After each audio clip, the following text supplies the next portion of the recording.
Sony shows off what's inside the PS5, Shadowlands is delayed until later this year, and Minecraft Steve makes his way into the Smash lineup. Ladies and gentlemen, this is episode 250 of the It's Obvious Gaming podcast. My name is Jacob Alka, and I'm joined by my fellow co-host, Preston Pugh. Good evening, Jacob. Preston, how you doing? It's been a couple weeks since I've even spoken to you. How you been? What's going on in your life? Oh, I've been doing just swell. Yes, it has been a week since we've talked. And I'm not sure a lot of things have happened between now and then.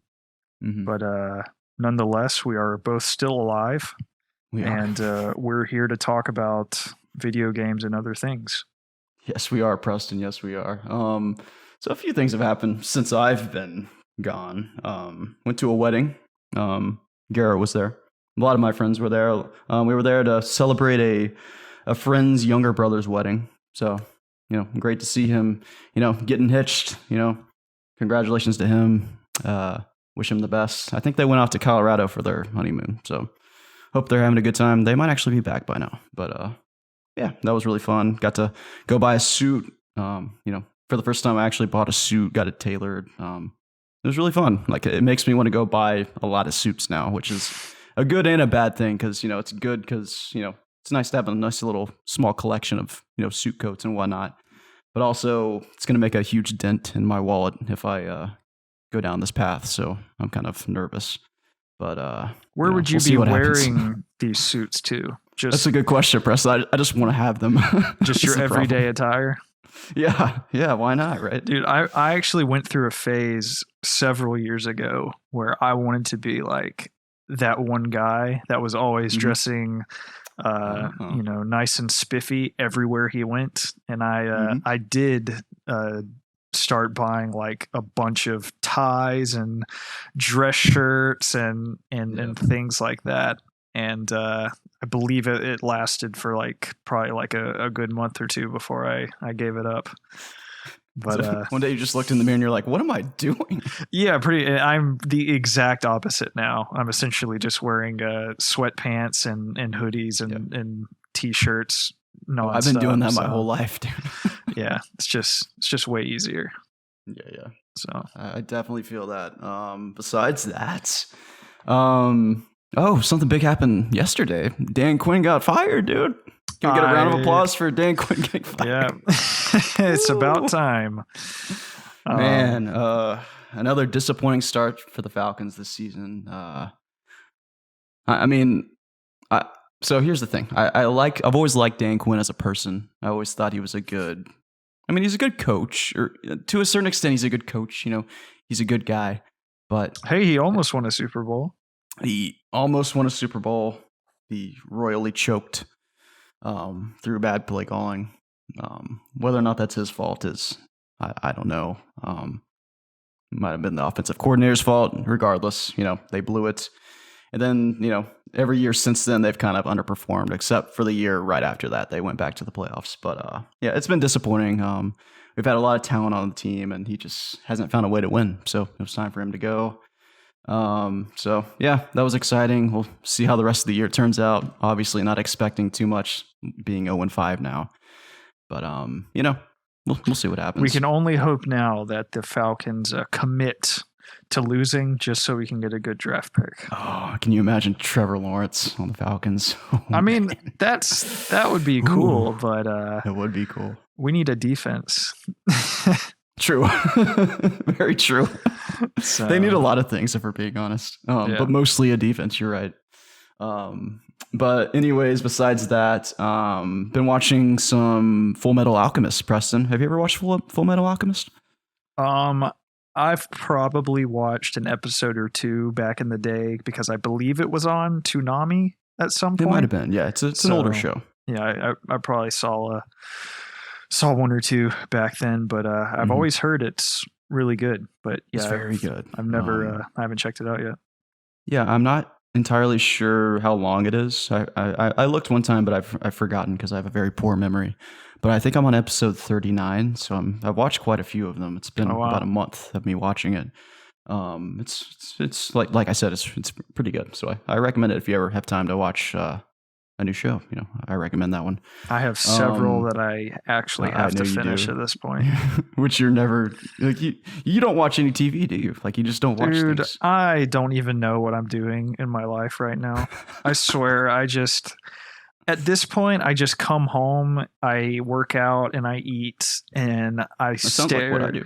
I stare at my phone for like 30 minutes, and then it's bedtime, and I just hop into bed, and I end up just watching YouTube videos until I just pass out, and then I just do it every day, and then on the weekend I watch football instead of my phone, and then I go to sleep again. So yeah, I have no clue what's going on with me and TV shows and even video games at this point, honestly. Like I was telling you before we started recording that I'm just ready for next gen. I'm ready for Cyberpunk, and I'm just ready.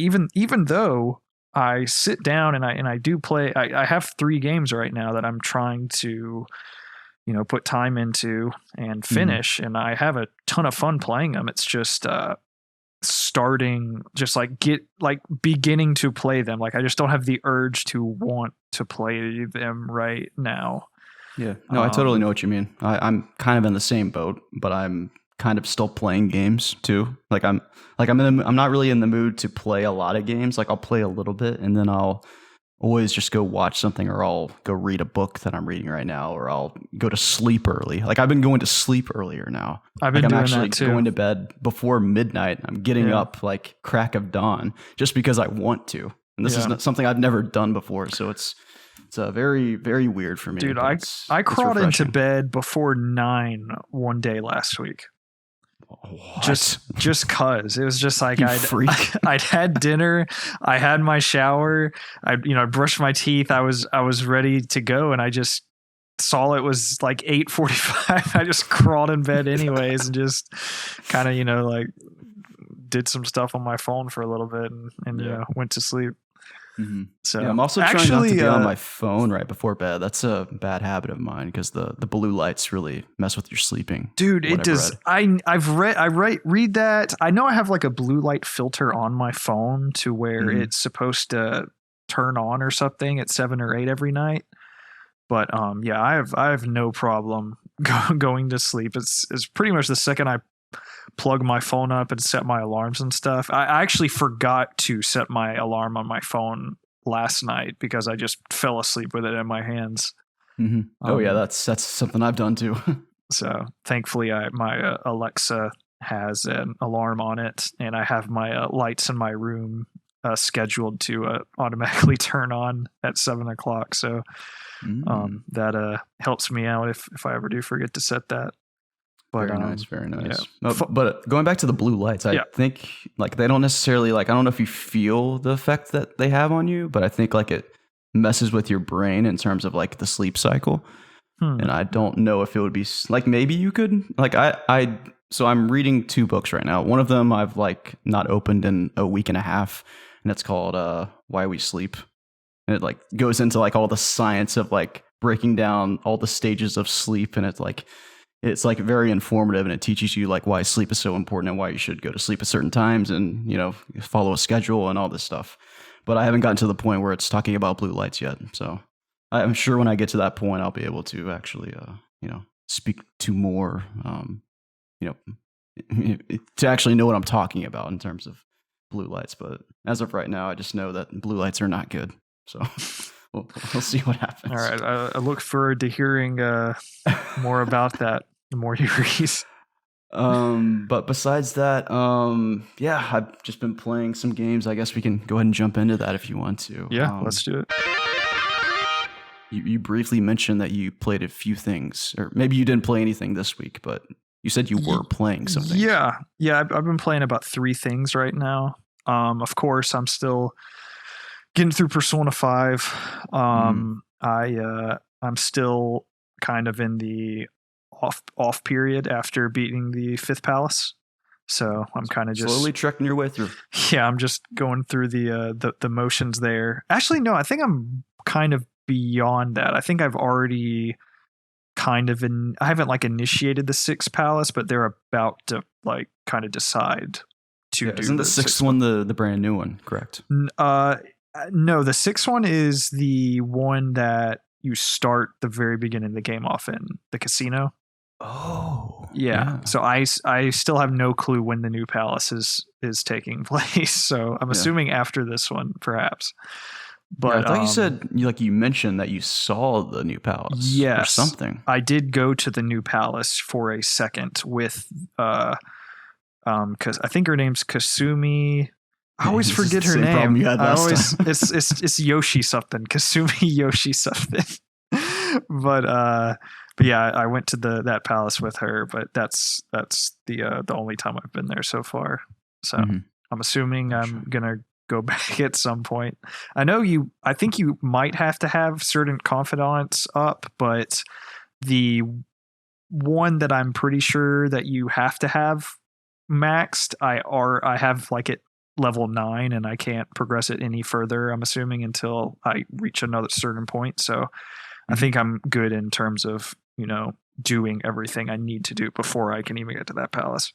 Yeah. Do you have like a main squad, or do you always like mix up who you use? I'm curious. I think I'm rolling right now with Makoto and Haru. As of now.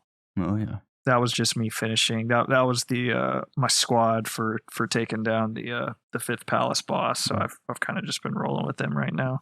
Got all the waifus, I see. Yes. But yeah, so still knocking that out. Speaking of waifus, I've been playing this game called Genshin Impact. I thought you might be playing this. Tell me about it. Yeah, this little game that everybody's been talking about, at least on my Twitter timeline. And I know a few people on our Discord are playing it as well. I don't know a ton about it. I've probably put in about 10 or 15 hours into it. Okay. Which is for this game, I don't think that's a lot of time at all. So I can't really speak like about it on a a really in depth level. It's going to be very like generic things that I'm going to say about it. But I really are you playing on the phone or the computer? I'm playing on the computer. Okay. I got it on PlayStation 4 first, and it runs like poo. It is really surprisingly bad. I don't know how this game can run on phones and run as bad as it runs on PS4. Yeah, that's strange. So yeah, and it doesn't run like flawlessly on PC either. It's kind of weird, but so are you telling me it runs best on phone? Oh yes, exactly. Oh my goodness. Yeah. I probably will download it on a phone just to see actually how it runs. I know there's like cross progression between phone and PC as well. So yeah, but I've seen that too. It's pretty cool. Anywho, dude, it's really fun. I've had a lot of fun playing it. The combat is very, very simple at first, but once you start unlocking additional characters and you're just hot swapping between all of them, mixing their elements together to do different types of effects against enemies, it's a lot of fun. And just the combat kind of surprised me by how creative you can get with it and how in depth it actually is, because in the beginning you're kind of just smacking stuff. You have one like ultimate ability and then one just other little ability that you can do, but as you upgrade your character, I think if you get them to like level 20, and then you have to, there's like an adventurer level as well that's leveling up as you do quests and stuff, and that allows you to access other quests like story quests and to level up your characters even more. So it's like you have all these characters that you can level up with consumables that you find.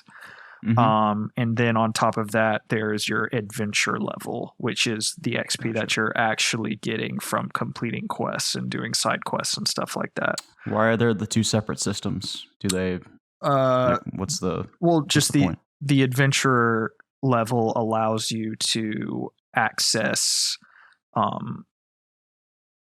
quests that progress the story, like to get to the next quest I need to get to level 15, and your characters themselves, since you have multiple characters, you're getting them through quests, you're opening like loot boxes essentially to get other characters. You can level them up as well. They also have weapons that you level up. They have pieces of gear that you level up. So there's definitely a lot to it, a lot to level up, a lot to just do in general. It is it's a free to play game, and it really doesn't feel like one so far. I haven't put any money into it, and I feel like it hasn't hampered my experience at all. Yeah. Graphically, it looks great. Like I said, it doesn't run the best. It runs definitely good enough to where you don't really think about it at some point, but it looks great. The characters are fun. The voice acting is surprisingly good. Yes. Yep. The world is cool to explore. It's, very, very Breath of the Wild, like to the T. You glide around, you climb everything, you cook, blah, blah, blah. But I think it's just a lot of fun. What's like the main difference between that and Breath of the Wild in terms of it, like just besides it being like, it looks a lot more anime than Zelda? It's because I've heard that this comparison many times, because it seems like it shares a lot of the same systems. It does. Yeah, I mean, it's just kind of like just running around feels like Breath of the Wild. It's not as, I haven't found as many cool things as I did in Breath of the Wild. It's not like you're going to find a really good like sword or something that's only in this location. It's, there are chests, and I believe the gear is random, but there are like puzzles and things that you'll find, and your abilities do affect the environment, kind of like how they do in Breath of the Wild. For instance, if you have like an ice user, you can shoot ice over water and it'll make it solid, or you can, if you have an electric attack, you can, enemies that are in water and stuff, you can do more shock damage on them. Et cetera, but yeah, there aren't as many like puzzles that take advantage of that I've seen thus far, but you can still kind of monkey with things in the world with your abilities and stuff. What else? That's honestly probably all I have to say. Like I said, I've only been playing it for like 10 or 15 hours, and for this game, that's really not a lot, but it's a whole lot of fun. There for like 2 or 3 days, I was really, really addicted to it, and I definitely want to go back to it for sure. Yeah, it's one of those games that I'm toying around with like the idea of playing it, but I just haven't committed to it yet. I just don't know. Like, it looks fun, don't get me wrong. It's just, do I want to play a new game right now? I don't know, not really. Yeah, no, I completely understand. If it wasn't free to play, I would have probably put it on my backlog. But I just decided to download it and give it a try, and it definitely sunk its claws into me there for a few days. So yeah, I definitely do want to get back to it. It's really cool. So I don't know, maybe the more I play, I can actually bring a little bit more to the discussion. But like I said, I really don't know too much about the game, just the bare bones of it. But besides that, I've been kind of nicking away some more at Mafia, the definitive remake, whatever it is, and still having a lot of fun with that. Story's excellent in that game. The more I'm kind of seeing where it's going, and I'm really, really enjoying it. So nice, man. So yeah, that's pretty solid. That's pretty much about all I've been doing. So let me think. I think for me, it's just more of the same. I'm trying to think if there's anything different that I played this week besides what I've just been playing consistently. I'll just start off with what I can think about right now. So right before we started doing the podcast, I was playing Ghost of Tsushima, and I was so unfortunate that I couldn't finish the game before the podcast, because I really wanted to share my thoughts. But I am literally on the last mission. I know where I am because I'm attacking the Khan. Like, we just started the fight, and I paused the game, and I had to do the podcast. So we just shot all those fire arrows onto the ships, and the battle is starting right now. So, I thought the mission. I'm gonna spoil this mission a little bit, but it was the mission right before this one, which is where you sneak into Lord Shimura's castle, basically, and you leave him the note. And I thought that was really cool. I enjoyed sneaking through everything and not alerting anybody. That was really fun, even though it was kind of easy. I mean, the game is just easy in general. I mean, I don't think I'm playing on hard, so maybe that's why. But Dude, it wasn't too hard, and it was just fun though. I finished the game off on the that new difficulty they added. Oh, really? Yeah, and so you've been playing that? Yes. Or no. Nice. Ghost of Tsushima? Yeah. No, I mean back when I was playing it. Oh, I played it on the hardest difficulty that they added, essentially to where like you would die in one hit and you could pretty much kill everybody in one hit as well. I really enjoyed that difficulty. It made it significantly harder, and I think that I don't know, I just got a lot more enjoyment, especially out of the duels and stuff of that game. Oh yeah, I bet the duels were fun like that. They were the final boss fight of the game took me probably 30 tries to beat. Oh my God. It was really intense, but it was a lot of fun. I'm trying to think of the one that I was really struggling with. What was it? I think it was just one of the Straw Hat guys. Like, I don't think it was a special one, or maybe it was one of those blue quests, the blue icons, the story, or they're not story quests. They're what are they, like the legendary quests? They're like the guy when he like tells a story or something, and you like have to go find the place, and then you fight someone to get what is it, like a new stance or something. Usually it's something rewarding. Yeah. But I forget which one it was. It wasn't the one where you get the fire on the sword. It was anyway. I really struggled with one of those, whatever it was. But other than that, I really haven't had too much trouble with the game at all. It's been pretty easy. So I imagine I'll struggle a little bit with the Khan because he is the last boss. And I remember the first time that I fought him at the very beginning of the game, and he just absolutely clobbered me. I know that's supposed to happen, but yeah, if he's going to be anything like that again, I'm kind of scared. So we'll see what happes. You've learned a lot since then. True, yeah, very true. So, but I don't remember any of his moves. I'm sure he attacks much differently than any other enemy in the game. Maybe not though. We'll see. But besides that, actually something kind of exciting did happen, depending, if this excites you or not. But over the last couple of weeks, I got into the WoW Shadowlands Beta. And that's going to be one of our stories here in a little bit. It's that the new expansion is getting delayed. But I got into the beta through some like Twitter, poll or whatever. I won a code, so that was really cool. And I've been playing that a little bit. Played through the first zone. There's 4 or 5 new zones in the expansion, so I played for the first one. Story's pretty cool. Art's really nice. Very early on in the beta, so I can't really share a whole lot in terms of like the new systems or whatnot because I'm still just leveling.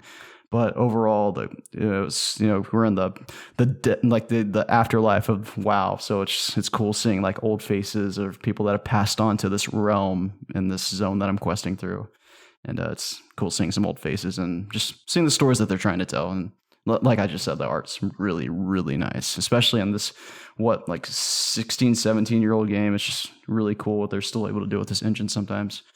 So that's been fun. And then other than that, just been grinding mounts, getting some new armors, just finishing some small things up before the pre-patch, which comes out tomorrow, actually, when we're recording this. So I think my guild's going to start up and get some new raids going. Might jump into some of those and, just get back into the flow of things because the expansion will be coming out here before the end of the year. And I'm really excited. Is all your progression that you're making right now, is it for naught? Or do you get to keep it? Yeah, it's for naught. Yeah, it's just a beta. It's nothing will carry over, but it's still fun. Like, so I'm kind of glad that I got in because so this is the first beta that I've ever been a part of in WoW. So, it's a brand new thing. Like I'm kind of happy because I can enjoy the story right now, even though it's incomplete. I can still digest what's happening narratively, so that when the expansion launches, I can focus more on just going through it as quickly as I can to gear quicker, which is kind of what I've always wanted to do. But I've always kept myself from doing that because I don't want to ruin the story, I guess, in a sense. Like I want to like experience it in like the proper way. So this will kind of give me the opportunity to do that and not like have this like thought in the back of my mind, like, oh, I need to be, running around quicker. I need to be, not wasting time reading this quest text. I need to, go hurry up and go kill these enemies. But this will be nice, so I can kind of do that. So I can get to the end game, grind dungeons, get new gear, that whole loop. But yeah, just super excited about that, and I'm just sitting here waiting for that PS5, man. I'm really, really excited for the PS5. And my biggest worry, honestly, is that the new expansion is going to come out like very close to the PS5, and I don't know what I'm going to do, because honestly, I think I'm going to play WoW over my PS5. If they come out on the same day, like hypothetically, like I don't even know if I'm going to unbox my PS5, Preston. Like that's where I'm at right now. It's just going to collect dust. That is insulting to me. It is insulting. I know it is. I know you would be upset with me. I would. But, I would be so upset. I have a problem. I have an addiction, and I'm not sorry about it. But other than that, dude, I really don't think I've been playing anything else. I'm trying to think, and I really haven't played anything else. Just been doing my thing, dude. But if you have nothing else to say, oh, by the way, Garrett's not here. Obviously, he's he's been very busy this week. He's been working a lot, and he couldn't make it tonight. But hope you guys will still continue through this podcast. We got some fun stories coming up, and obviously your questions coming up here at the very end.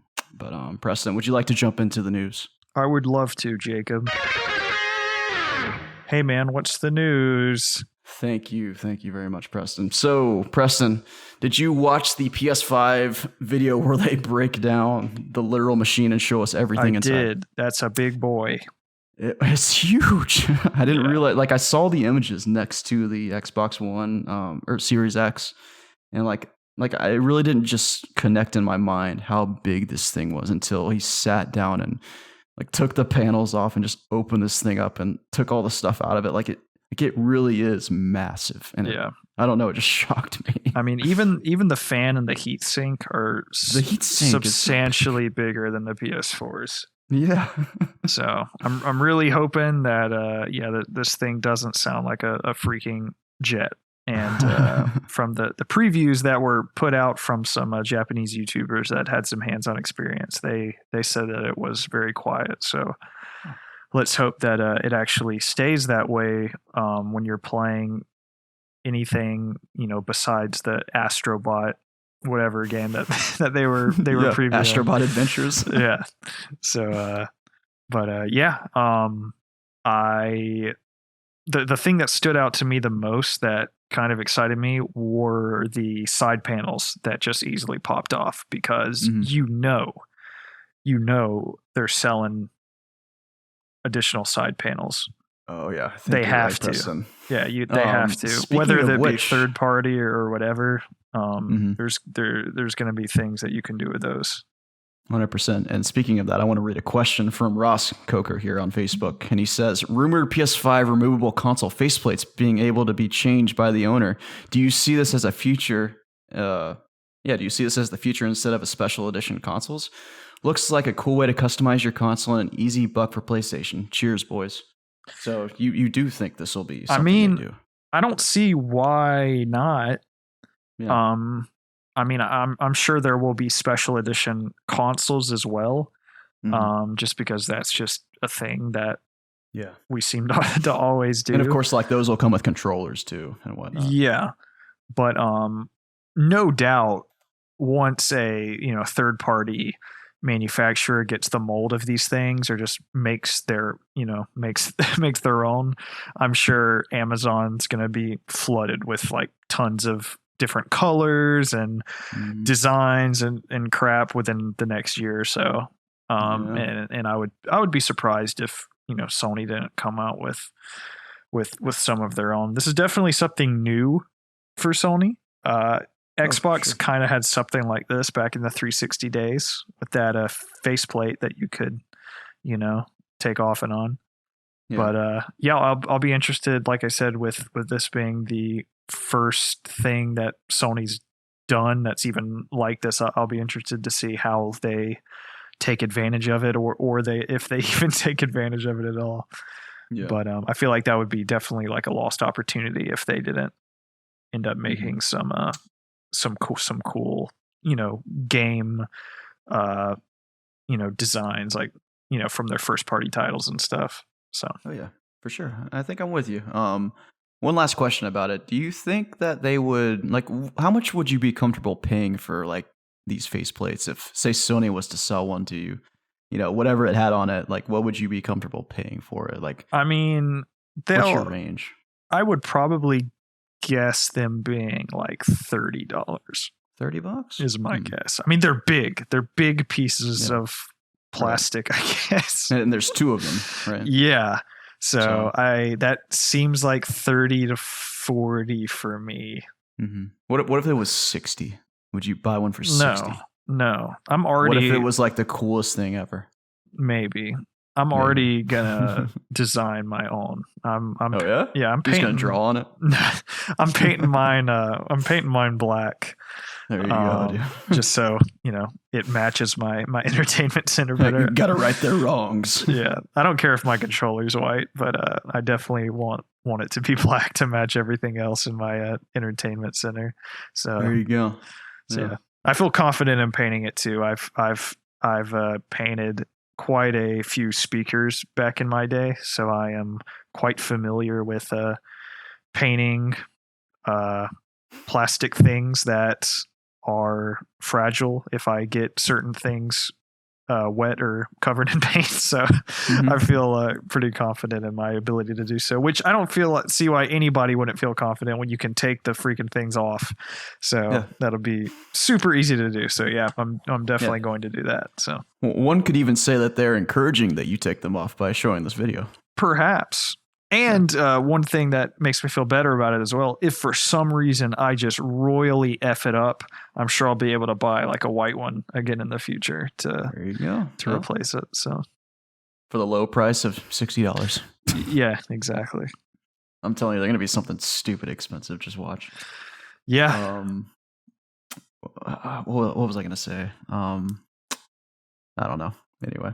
Oh, here's what I wanted to say. One thing that I really liked seeing in the video was, like, I knew you could take the stand off because, like, they've shown it mostly vertically. Yeah. I'm glad that you can take the stand off and attach it on the bottom, and because that's how I'm gonna have mine. Is because, like, in my entertainment space back behind me, I have like very narrow spaces to put consoles, so like it's gonna have to be on its side unless I want to put it on the ground, which I really don't want to do. No. So it's gonna take up a lot of space. I'll have to see like how much room I have left. Like it might be the only thing under my TV anymore, but we'll see. I should just pack away my PS4 and Xbox One anyway. Yeah, for sure. I'm not gonna be using them. Yeah, I'm definitely going to have to lay mine on the side as well, which of course I knew you could lay it on the side, and I knew that the stand went there, but seeing how you actually do it is just really cool. How there's like a housing for the actual screw itself. It like locks into place. There's a little button that you can, stick in the place where the screw goes. It's like they just thought of. It's like the most user-friendly thing ever. Yeah, exactly. They just thought of everything. But yeah, I think it's really cool how also on the back of the PlayStation, there's like the little symbols that show where you're supposed to click it in as well. Yeah. That's definitely really cool. So 100%, man. So yeah. Yeah, definitely. It was cool seeing that video, though. I'm glad they did something like that. They could have done nothing. So it was cool that we they did still haven't seen the UI yet. How does that make you feel? I'm not concerned at all. I mean, hopefully it's not worse than the PS4. Surely it won't be. I mean, honestly, so I've only used the base PS4, so I don't know if the Pro's UI is more intuitive than the standard PS4 was. I mean, it's in terms of the software. It's the exact same UI. Is it the same? Okay. Yeah. So, I mean, even if it was just the exact same as the PS4, I wouldn't really care, to be completely honest. I mean, I definitely want it to be different because that's what's kind of fun about a new console. Is it everything? It's like a new computer. You want looks new. Yeah. Yeah. I mean, surely it's going to be new. They've never had the same thing. It will, and if I can just go into getting the PS5 without even seeing the new UI, I would actually prefer to do that. I think that would just be fun. Why do you say that? I don't know. I think it just would be fun to not know what's going to happen when you turn it on, what it's going to look like and stuff, not know what it's going to sound like. I just think that would be fun. But the chances of me not seeing anything on Twitter or something eventually are pretty, probably not likely. But I'm not going to seek it out. I imagine there'll be something like they post maybe a week or two out. Yeah. Just to get people a little hyped. Yeah. Well, I'm not going to actively seek it out. If there's like a video that says, "Hey, this is what it looks like," I'm not going to click on it. Are you following PlayStation on Twitter? I am. Well, you're going to see it. You're not even going to be able to click on it either. It's just going to start playing when you scroll down. I'll just scroll fast. So they're not getting me. I don't know. I'm not too worried about it, but like I said, I'm not going to go out of my way to see it. Yeah.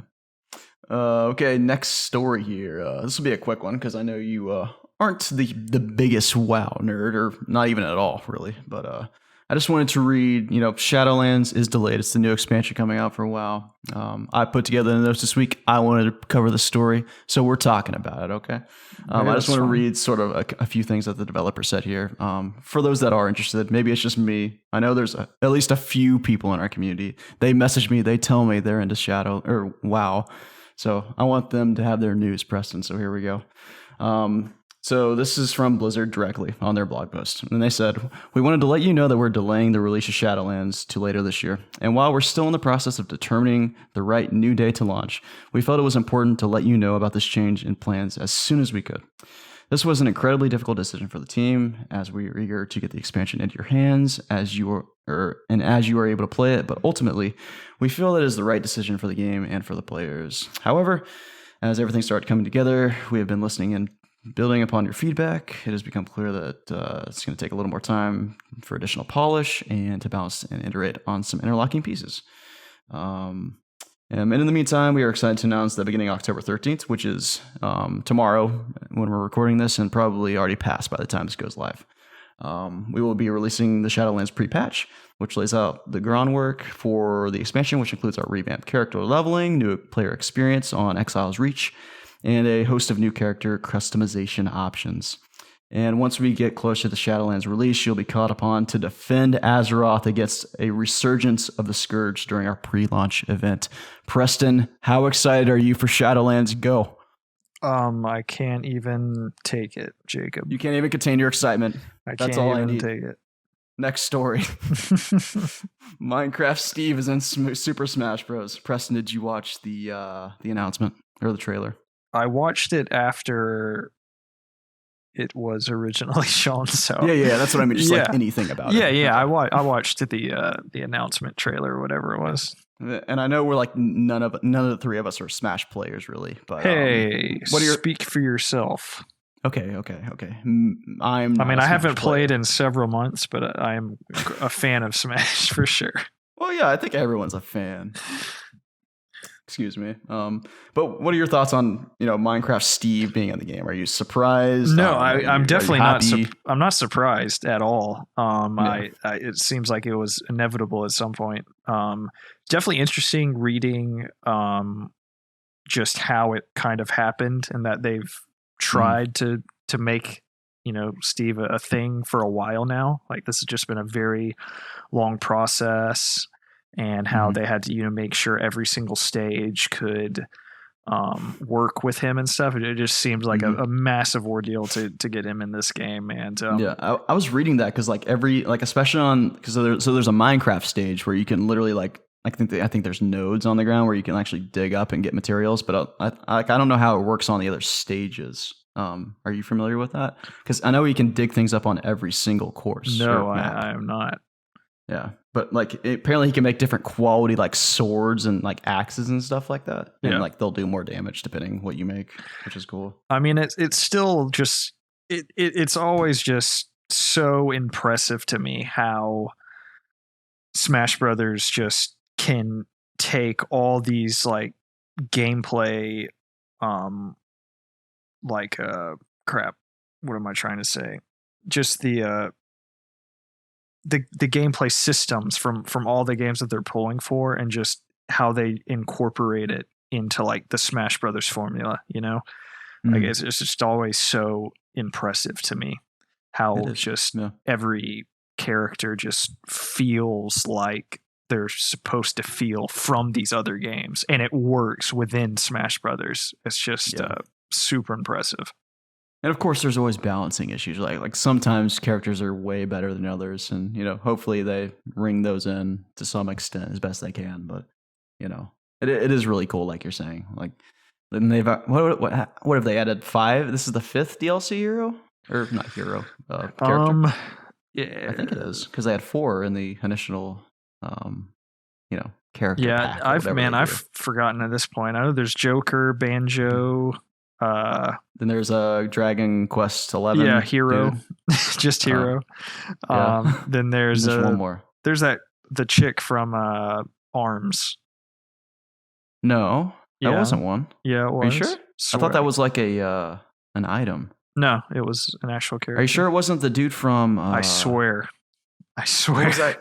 What's it called? It's like the fighting game. Wasn't there a fighting game? Oh yeah, yeah. I know who you're talking about from. Yeah, I know who you're talking about. I don't even know who it is, but yeah, that was a his character. name's like Jeremy or Jake. It's like just Jeremy. Jeremy the fighter.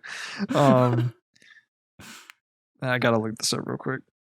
Oh, Steve is coming out on October 13th. I didn't know that, so that's tomorrow. Yeah, they announced them once they announce them, they get them out there pretty quick.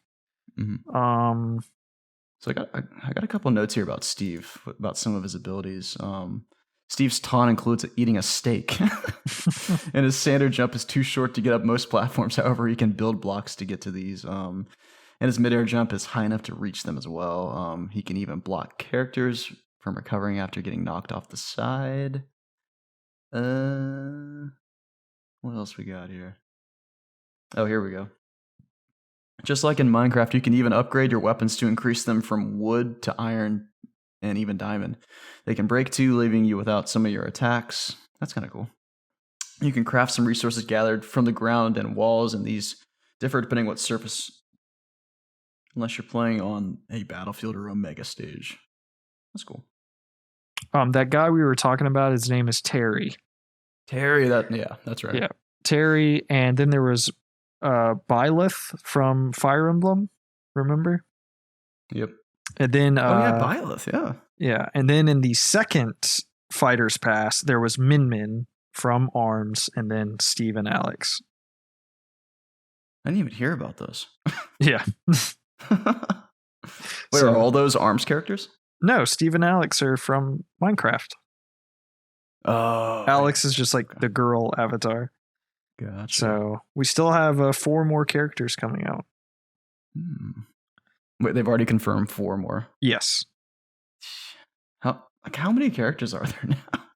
There it really is the lot. ultimate Smash Bros. Like there's just too many to choose from. Like it's kind of ridiculous, but it is called Ultimate. I wonder like where they'll go like in the next Smash Bros. Like surely they would make it a lot more refined.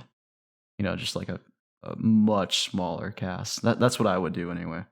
And I'm sure I love just the millions of characters pretty much. I think it's awesome. Yeah, it's definitely cool. Like you can always, there's got to be at least one person that you like. Like surely you won't think they're all dumb. Yeah. If you're like picking this game up. But I think we got one more story here at the end, Preston. You think you're ready? I hope so. It's a big one. It's a big one. As you may well know, Preston, Jamie Foxx is returning as Electro in Marvel's Spider-Man 3. And let me bring you in on some details here. This is from a article written on the Hollywood Reporter. I was hoping Garrett was going to be here for this one, but he's not because he's our movie guy. But Jamie Foxx, who played classic Spidey villain Electro in the Andrew Garfield starring The Amazing Spider-Man 2, is in final talks to reprise the role of the latest Spider-Man's installment, starring Tom Holland and being made by Marvel Studio and Sony Pictures. Story details are being kept under the mask, but having Fox return is a stunner as it shows a further melding of the previous Spider-Man movies in its current Holland series, which is the first one that Marvel running point on production. Then they go into detail of like how J. Jonas Jameson or whatever his name is was that actor also reprised his role in the end credits of the last Spider-Man movie, which was cool. Or maybe he was in earlier movies. I don't really remember. Then I got a quote here from Fox, and he says, super excited to be a part of the new Marvel Spider-Man movie installment Fox wrote Friday, and I won't be in blue in this one, but 1,000% badass. Fox later deleted the post. So guess he wasn't supposed to post that. But any brief thoughts on having a villain come back in a different Spider-Man installment? How do you feel about that? How do you feel about them doing that? No, I think it's fine. I like Jamie Foxx as Electro. I wasn't a big fan of his like super nerdy like persona he had before he actually became Electro. Yeah, it was a little weird. Yeah, I actually really liked how Insomniac Spider-Man took on Electro. I thought he was really cool in that. So I would like for Jamie Foxx to maybe take on something kind of like that, a little more like arrogant, badassy type of Electro. But yeah, I mean that sounds cool to me. Mysterio was awesome, and crap, who was the first one? Forgot his name. It's Vulture. Vulture, yes, man. Some Spider-Man fan I am. So yeah, I have no reason to really doubt the villains in a Spider-Man movie thus far, because they've all been really good. So yeah, and you have to also think that he kind of got the short end of the stick being in that Amazing Spider-Man 2, which really did not perform well. And no, I think that movie is continue it. Pretty underrated in my opinion. I don't think it's like fantastic, but I definitely do not think it's as bad as some people say it is. Where do you think it ranks on the Spider-Man movie list? I mean, I think it's like obviously 2 is probably the first one, right? It's number 1. Or would you put Spider-Man 1 as number 1? Man, like for me, I don't know. Because like personally for me, I like the Marvel Spider-Man movies way more than the other ones. Like I didn't really grow up with the first Spider-Man movies, so I wasn't like really nostalgic for them. But I think that those first movies are better than the Amazing Spider-Man movies with Garfield. I will agree with you. I have a lot of nostalgic feelings towards the original trilogy. I think the third movie is a good fun time. If you were to critically critique it, it's not good, obviously. Pretty much everybody knows that. 2's great, 1's really good. But I don't know. I haven't watched those movies in such a long time. They're just, I don't know. They're just so different. They're cheesy, in a good way. But yeah, I don't know. I really like the Amazing Spider-Man 2 movies as well. Like especially the first one. I think I went and saw the first one like 6 or 7 times in the movie theater. Yeah, I think we all saw it a lot. Like we all really liked it. I thought it was awesome. I freaking loved the dynamic between Peter and Gwen in both of those movies. I thought that was the best part of both of them. I thought it was great. Agree. Yeah, I think that's why I liked them so much. Is their relationship was really special to see. Yeah, it was great. Probably helped they were actually dating in real life too. That probably made it a little more believable. Yeah. But I don't know. I really, really like the first Amazing Spider-Man. I think the second one's a little, people hate on it a little too much. Is it fantastic? No, not at all. But I definitely don't think it's the worst thing ever. But is it amazing? I think it's better than the third Spider-Man movie. Oh God. Everything is, man. Come on. I don't know. It's I think it's better. And I think Far From Home and Homecoming are fantastic as well. So I don't know. I think I'd really have to rewatch the original or the first 2 again to really kind of rank them, honestly. Well, without having done that, who was your favorite Spider-Man actor out of the 3? For me, it's Tom Holland. It's not even close. Yeah. But Tobey Maguire is pretty good. Tobey Maguire is good. It's just like it's just kind of funny to me now, just after seeing Tom Holland, where Spider-Man, when he becomes Spider-Man, he is supposed to be like 16, 17-year-old kid, and then you have like 45-year-old Tobey Maguire, along with his other like 30 or middle-aged high school kids in that first movie. It is kind of funny. Yeah, but I agree. All right, well, that's cool, man. Jamie Foxx coming back. We'll see how he does. Obviously, it's not finalized, but it seems pretty certain that he will be coming back in the next one. Yeah. Now I wonder if they'll, like, surely they're not going to stop at 3. Like, surely, like, I know Iron Man went to 4, but, you know, there'll be other Did it really? and stuff. Iron Man did not go to 4. Yeah, it did. No, it didn't. No. Hold on, I got to look this up. There's no way it didn't go to 4. Iron Man only had 3. Iron Man 4. There is no Iron Man 4. Yo, I got a trailer that says Iron Man 4 Rise of Tony, official trailer. Yeah, that sounds super official. It says 2021 next to it. No. He's coming back, dude. Yeah. They're going to raise him from the dead. He's coming back. Well, there's going to be a Thor 4, so that'll be the first one. Yeah, but it's kind of not Thor 4, is it? Seems like Thor 4 to me. I don't know. There's definitely not an Iron Man 4, but I mean, they'll keep making Spider-Man movies because he's so popular. Because he makes money, yeah. Yeah. Dude, I know that's it's not on here and it's a little off topic, but not really at the same time. What do you think about the Batman being pushed to 2022? How just depressing is that?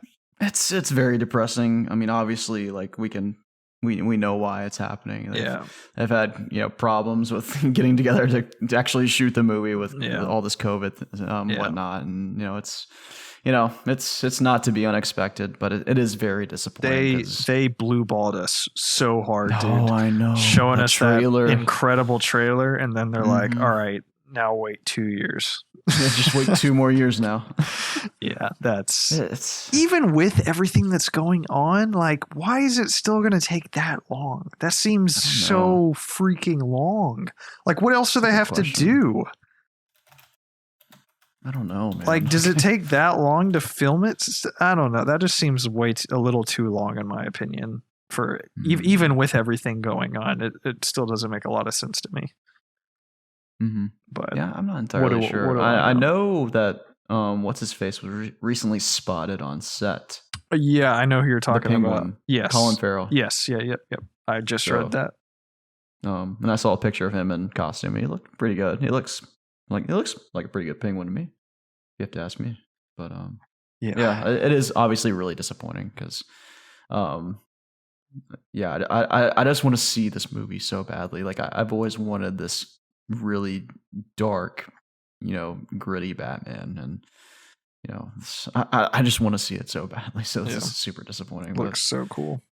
I mean, it's like I said, not to be unexpected. There's no movies are coming out at all unless they're on streaming services. Yeah. So, you know, we'll see what happens. You know, maybe there's hope that they'll push it up. We'll see. But that brings us to our Ask IOG section.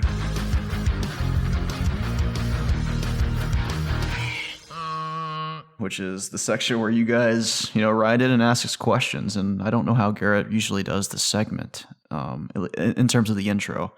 But I know he tells you that you can write into one of several places, which are either emailing us at ItsObviousGaming@gmail.com, maybe. I think that's right.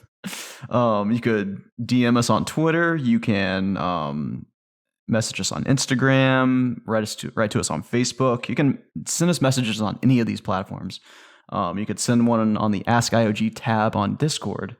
And make sure in all those places, obviously, if you want your question read, please use the hashtag Ask IOG. Like, use the hashtag symbol on your keyboard or on your phone, and Ask IOG. And then we will read your question on the show eventually, if not, you know, the week of. But Preston, our first question comes to us from Bruce Bogtrotter on Twitter. And he asks, well, boys, my trip through PS4 exclusives is going well, and I finished God of War today, possibly the best game I've ever played in the last 5 years. What you? The best game you've ever played. Okay, I'm sorry. I read his question in the past wrong. Possibly 5 years. the best game I've played in the last 5 years. Okay, that makes more sense. Then he says, tonight I've started Ghost of Tsushima. Congratulations, dude. Gotta say, PlayStation do really have the best games from Xbox fanboys. Stay safe, fellas. So it wasn't a question. He just wanted to shout out. So, congratulations on finishing God of War, and hope you enjoy Tsushima. It's a good game. Next person, Mr. Alexander Walker on Facebook. He says, hey boys, finally, I've started Hunt Showdown. Congrats. Can you please explain xCloud to me? Can I use this instead of buying a Series X or S? Can I use my Windows 10 laptop to play games? Do I need the ultimate subscription? Thank you, mighty gaming overlords. Well, sir, I mean, so can you explain xCloud to me? I can, but you could Google it too. You'd probably find a crap ton more information. But he wants to hear your succulent voice. Oh, okay. It's too much work. All xCloud is just it's like Xbox Stadia. You just stream. You're streaming the games. So yes, you can use your laptop, and I do believe you have to have the ultimate subscription as well. So that's all there is to it, man. You you don't need a console. Yeah, you know? That is correct. And it's that simple. I guess you would just need a controller if you want a controller. If not, mouse and keyboard. Yeah, I think you can do that, but I don't know. Maybe you can Google that one. Yeah, I also recommend you Google that, Alexander. Yes. But thank you for writing in. Next question comes to us from RG on Instagram, and he asks, if you could only take one save game data from PS4 to PS5 with you, what would it be? Ooh. I have a quick story about this, by the way. So I have a friend at work, and he's like making this whole like big deal about how he wants to bring all his save files from his PS4 to his PS5 because he can play all these games that are going to be playable on the PS5, like all the like the PlayStation classics or whatever they're calling them, like the God of War, the Tsushima, like all the big games. Mm-hmm. Like, do you think like he's like making a big deal about this, and like I don't really like see like the excitement, and like, yeah, it's cool, like you can bring your saves over, but like wouldn't you just want to like start a new game on those on your PS5? Like, why would I want to bring over my my God of War save that I have on my PS4? Like, does that make sense? Like, why would I want to like bring my save file over? I guess if you're like in the middle of playing the game, or you're wanting to get some trophies that that would be the only reason. But like, if I finish the game, like, is there any reason why I would want to bring my save file over besides like a new game plus? Like, I really can't think of. No, not really. I mean, that's the last this more thing. Of a big deal than it is. That's the last thing I'm thinking about when it comes to PS5. If I'm playing one of these games on my PS5, I'm gonna replay it. I mean, I want to finish Persona 5 Royal before PS5 comes out. The chances of that happening are not likely, though. So I definitely want to bring my save game over to PS5 so I can finish it on there inevitably. Is Persona 5 one of those games? I mean, any PS4 game can be backwards compatible, minus the 10 that they specifically called out that are free. No. Well, there's like, so there's 10 that aren't coming at all. Yes. Okay. And they're Do you know what some of those are? Yes, Hitman Go. Oh no. And then there's like 9 other games I've literally never heard of. Okay. So every other, and they on the PlayStation Store, it will specifically say PS4 only. But besides those 10 games, every other game works. So you can put the PS4 disc of all those other games in your PS5. Yes. And it'll run. Yes. Okay. That cool. Is correct.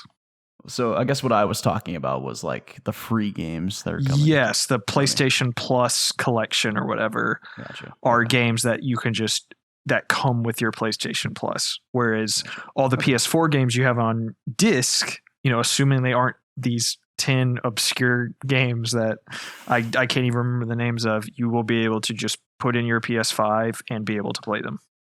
Gotcha. Okay. And that makes more sense. I don't know if all of them, some games, depending on how they were like developed, if they have like variable frame rate and stuff, will be able to actually take advantage of the PS5. Mm-hmm. Like, for instance, I read that Ghost of Tsushima is going to be able to actually hit and be able to consistently run at 60 FPS on PS5 and also have faster load times and stuff. That's just what it needs. So I know exactly. It's like I don't know. I'll be so essentially there would have a chance to no, take some water. Like so there will be no loading screens in the game at this point. So that's good. That's exciting, dude. The Ghost of Tsushima Legends DLC I believe comes out this week.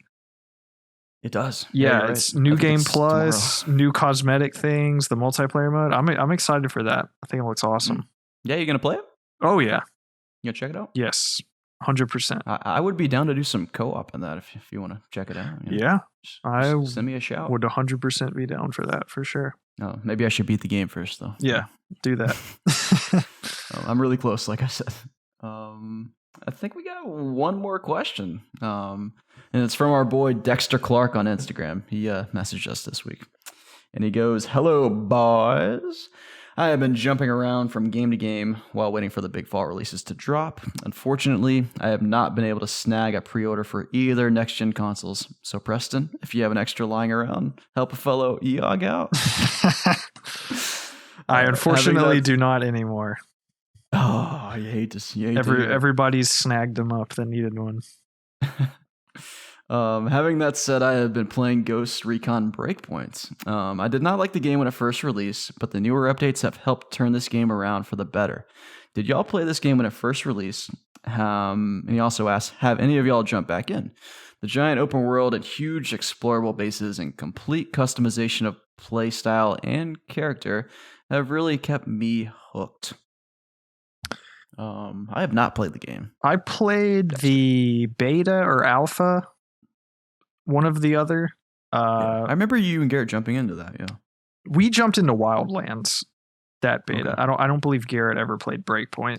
Dude, I get those games mixed up. Yeah. I wasn't the biggest fan of it. From what I played in the alpha, but I do know they did improve some things, and there is a Splinter Cell DLC or like expansion with a few missions that have you talking to Sam Fisher and stuff. So that find the Splinter Cell we've been waiting for. Yeah, that definitely did pique my interest.